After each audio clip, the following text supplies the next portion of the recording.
Vamos lá, pessoal, voltando aí com vocês, resolvendo algumas questõezinhas de direito penal para ajudar você no exame 27 da OAB. Vamos lá, mais uma questão na tela.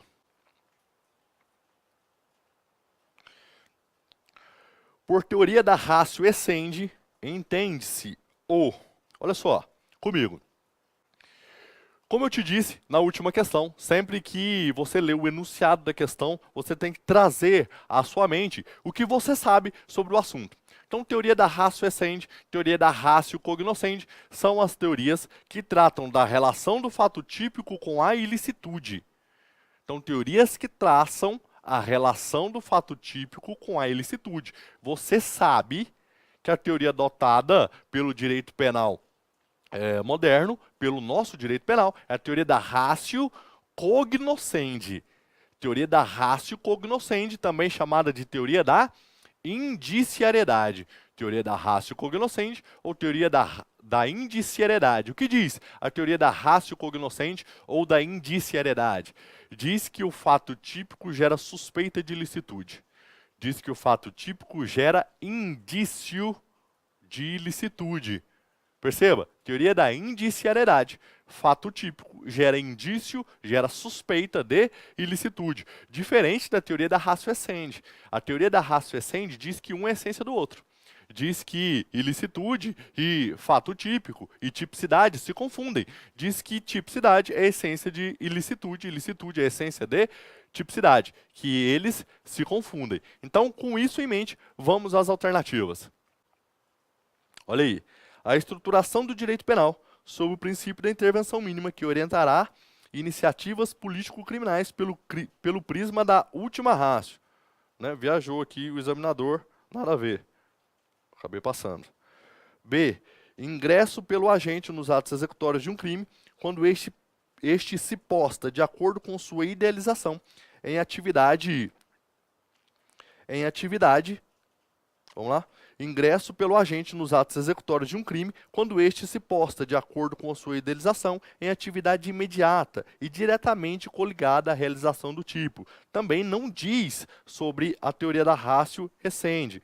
C. Possibilidade de punição, da punição da participação, em sentido estrito, quando o agente da conduta principal é adolescente infrator, bastando que este haja de forma típica e antijurídica. Letra D. Concepção da culpabilidade como uma relação psicológica entre o autor e o fato por ele praticado, de sorte que dolo e culpa, para a teoria, são espécies de culpabilidade. A teoria da ratio essendi também não fala sobre dolo e culpa.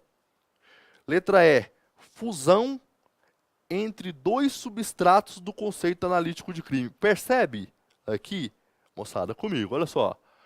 Percebe que quando você traz o assunto à cabeça, fica muito mais fácil de identificar a alternativa correta se você soubesse basicamente que ratio essendi e ratio cognoscendi são duas teorias que traçam a relação do fato típico com a ilicitude, você conseguiria acertar essa questão. Você poderia até não saber o que diz uma e a outra, poderia até não saber que o direito penal adotou a ratio cognoscendi, mas se você soubesse, basicamente, que a teoria da ratio essendi, da ratio cognoscendi, traça esse paralelo entre fato típico e ilicitude, você identificaria que a alternativa é a correta, porque é a única que fala disso, é a única que fala sobre isso. Na tela, letra E. Olha só, fusão entre dois substratos do conceito analítico do crime, a saber, tipicidade e antijuridicidade, ou também conhecida por ilicitude, sendo aquela reconhecida como razão de ser dessa, tá vendo? Uma se confunde com a outra. Assim, o crime é composto por fato antijurídico, que é um injusto típico, e pela culpabilidade. É exatamente essa a alternativa correta, a única que traça a relação entre o fato típico e a ilicitude. Mais uma questãozinha. 9. No que tange o conceito de crime, nos termos do Código Penal, é correto afirmar. Vamos lá. Correto afirmar. A tentativa é punida mesmo quando por ineficácia absoluta do meio ou por absoluta impropriedade do objeto, é impossível consumar-se o crime. Comigo. Olha só, a letra A está falando da chamada tentativa inidônea. Tentativa inidônea, também chamada de crime impossível. O que você tem que ter em mente é que o artigo 17 do Código Penal, quando traz o crime impossível, na verdade ele está trazendo uma modalidade tentativa. O crime impossível é uma modalidade de tentativa. Tanto que doutrinariamente é chamado de tentativa inidônea. Só que é uma modalidade de tentativa que não se pune. Quando? Por absoluta ineficácia do meio ou impropriedade absoluta do objeto. Exemplo, vou te matar te atirando um tomate. Consigo? Absoluta ineficácia do meio. Eu não consigo matar ninguém atirando nele um tomate. Crime impossível. Absoluta ineficácia do meio. Ou então, eu vou matar uma pessoa que já está morta e atiro nela, sem saber, por uma situação de erro, de engano. A pessoa acha que a vítima está dormindo, dá 3 tiros nela com a intenção de matar. Perceba, ele vai conseguir matar uma pessoa atirando em cadáver? Jamais. Por quê? Por impropriedade absoluta do objeto. Então, quando, por absoluta ineficácia do meio ou impropriedade absoluta do objeto, o crime jamais se consumaria, o Código resolveu não punir essa tentativa. Porque perceba, há dolo, como em toda tentativa, há dolo, há ato de execução, só que não vai ser punido por escolha legislativa. O artigo 17 diz que não se pune essa modalidade de tentativa. Então, o crime impossível, a tentativa inidônea não é punível. Na tela. Então, letra A, tentativa é punida mesmo quando for o crime impossível? Mesmo quando for o crime impossível? Não. Neste caso, ela não é punível. Letra B, a omissão é penalmente relevante quando o omitente devia e podia agir para evitar o resultado. Vamos guardar a letra B. Letra C. Considera-se crime tentado quando nele se reúnem todos os elementos da sua definição legal. Comigo. Perceba, se reúne todos os elementos da definição legal, o crime se consumou. O crime tentado não reúne todos os elementos do tipo penal, todos os elementos da definição legal. Se reuniu todos, o crime já está consumado. Então, na tela. Letra C está incorreta porque o crime tentado não reúne todos os elementos da definição legal. Letra D. O agente que voluntariamente desiste de prosseguir na execução ou impede que o resultado se produza, responde nas mesmas penas aplicáveis ao crime consumado. Olha só, comigo. Falsa a questão. Por quê? Porque aí nós temos o arrependimento eficaz e a desistência voluntária. Neste caso, fará jus a uma diminuição de pena prevista lá no Código Penal. Então, neste caso, nós não vamos punir com a mesma pena do crime consumado. O que restou para a gente na tela? Alternativa B. A omissão é penalmente relevante. A omissão é penalmente relevante quando o omitente devia e podia agir para evitar o resultado. Olha só, comigo. Moçada, muito importante, principalmente para a prova objetiva, é a leitura dos artigos do Código Penal. E de todas as outras matérias, mas falando aqui da nossa, a leitura do Código Penal é importante, porque isso aí é a letra do artigo 13. A omissão é penalmente relevante quando o agente podia e devia agir para evitar o resultado. Aí ele complementa no parágrafo. O dever de agir incumbe a quem? A quem tenha por lei dever de cuidado, proteção ou vigilância, aquele que de outra forma, que não por lei, aquele que de outra forma assume a responsabilidade de evitar o resultado, e aquele que, com sua conduta anterior, cria o risco da ocorrência do resultado. Aqui nós estamos falando de omissão imprópria. Então essa é a letra do artigo 13.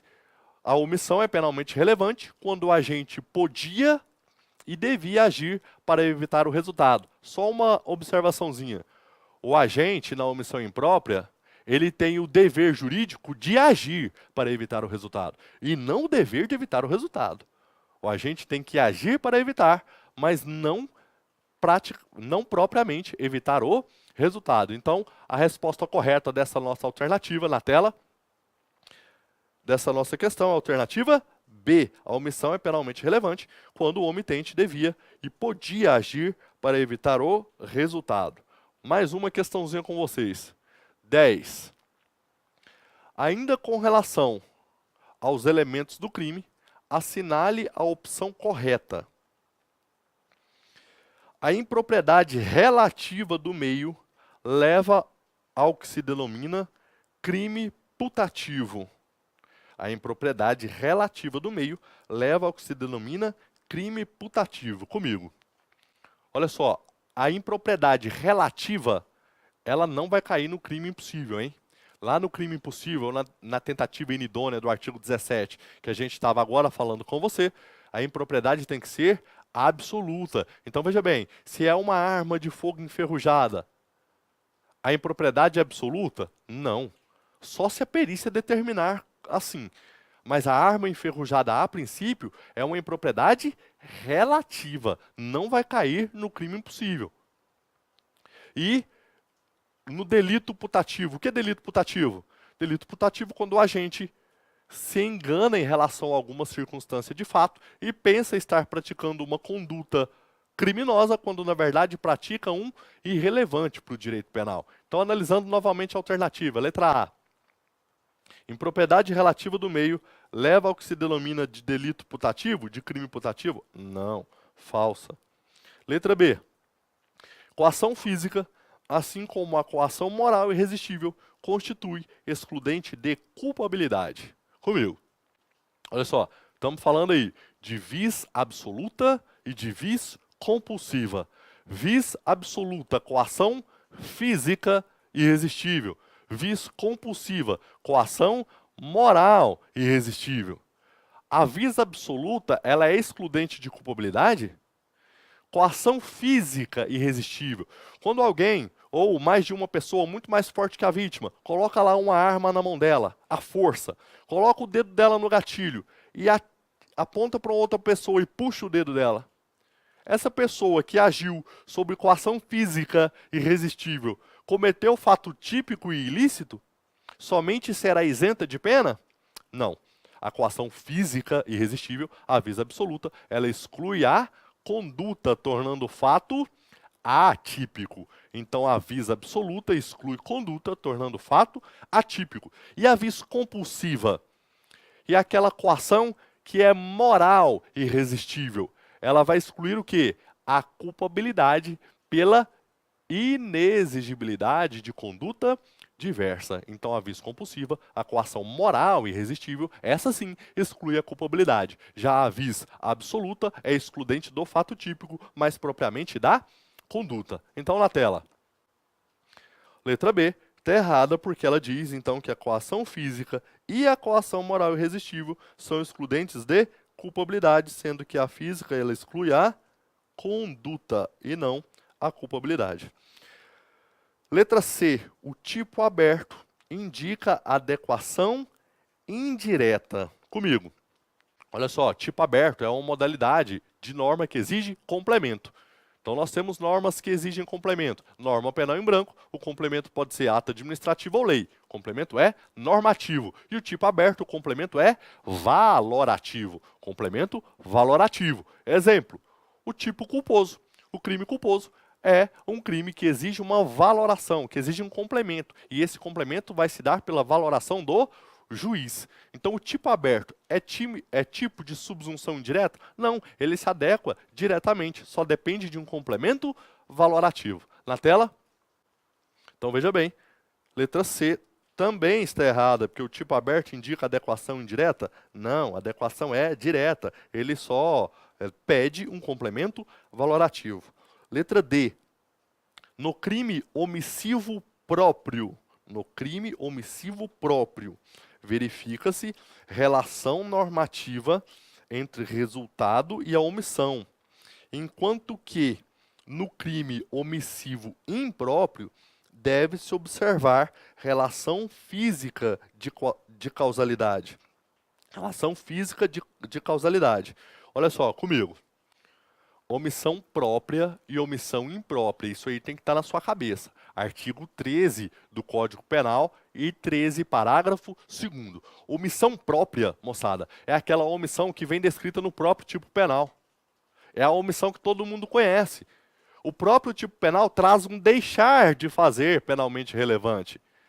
Ele normalmente começa com as expressões deixar de prestar socorro, na omissão de socorro, lá no artigo 135. Deixar de repassar a previdência social, as contribuições retidas dos empregados, apropriação indébita previdenciária. Deixar de manter o sustento de menor sob sua guarda. Então, olha só, omissão imprópria, o próprio tipo penal traz uma descrição de um deixar de fazer.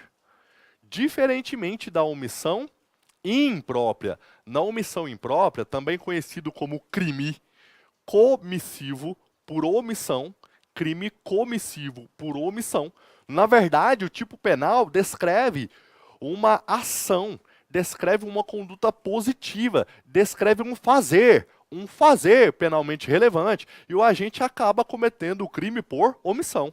Ó, professor, como que é isso? Vamos lá. Omissão imprópria, o próprio tipo penal descreve um deixar de fazer. Então o agente deixou de fazer, ele comete o crime. Omissão de socorro, deixou de prestar socorro, comete o crime de omissão de socorro. Mas na omissão imprópria, como eu te disse, é um crime comissivo, ou seja, por ação, comissivo por omissão. É um crime descrito por ação que o agente comete ele por omissão. Como? Exemplo.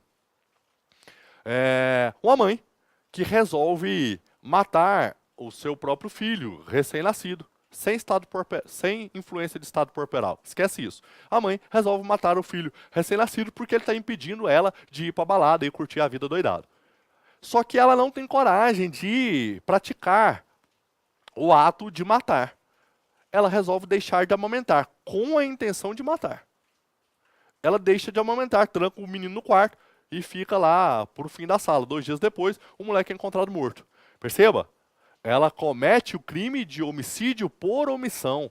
Mas, professor, como assim? Ela não matou. Tudo bem, mas existe uma ponte de ouro, que liga a omissão dela ao resultado morte.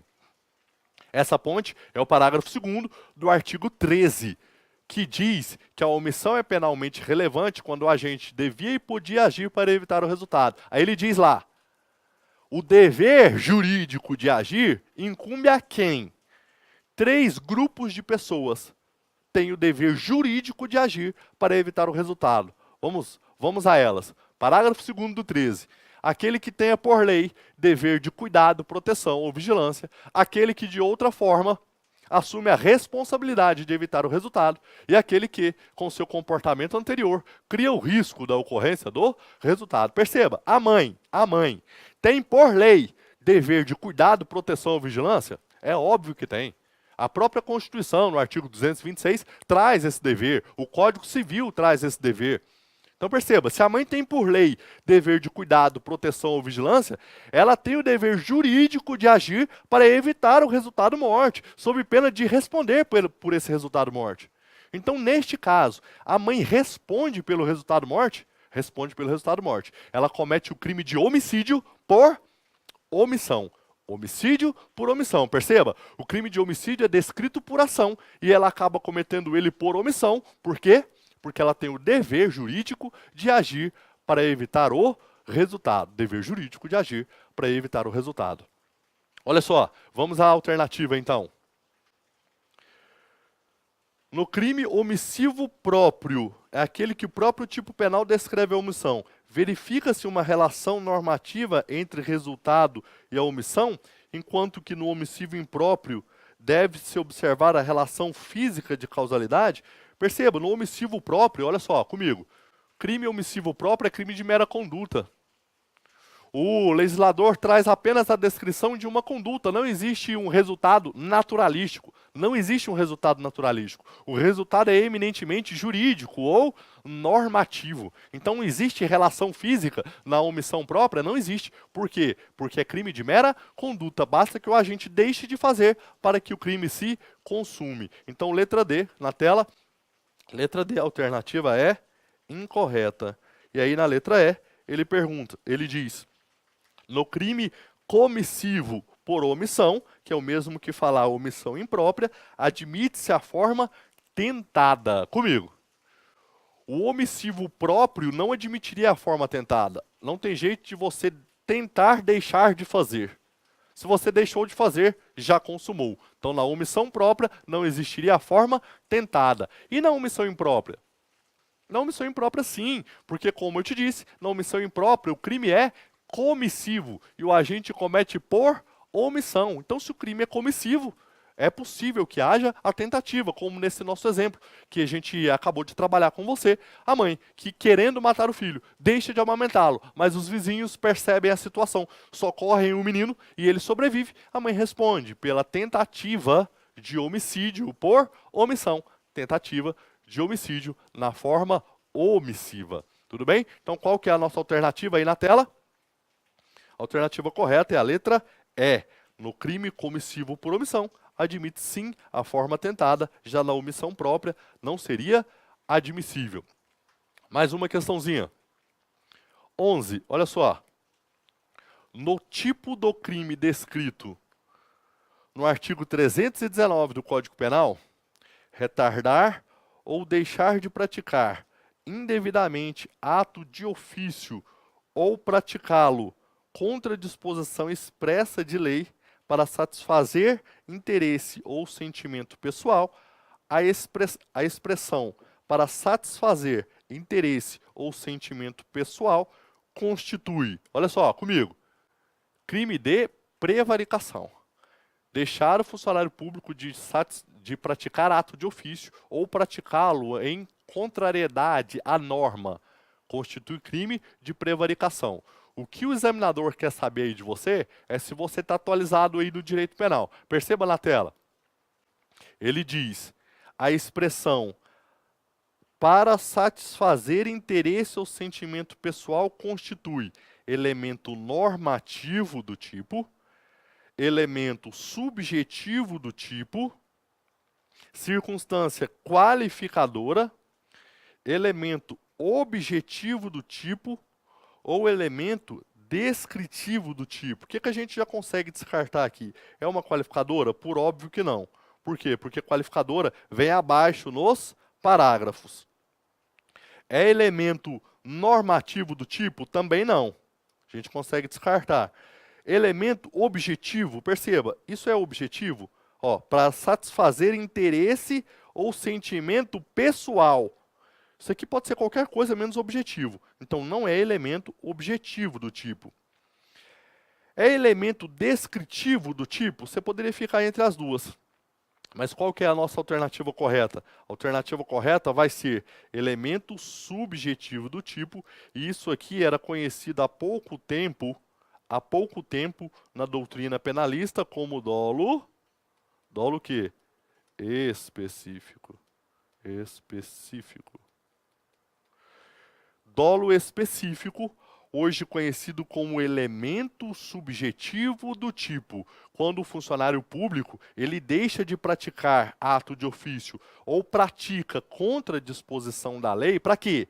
Tem um objetivo específico, tem um fim, tem uma finalidade específica para satisfazer interesse ou sentimento pessoal, chamado de dolo específico, hoje conhecido como elemento subjetivo do tipo. É a mesma coisa, professor? É a mesma coisa, elemento subjetivo do tipo. Olha só, pessoal, vamos encerrar esse bloco. A gente volta com mais um bloco para terminar de resolver mais algumas questões com você, para que a gente consiga aí fechar as questõezinhas de penal no exame 27 da OAB. Até daqui a pouquinho.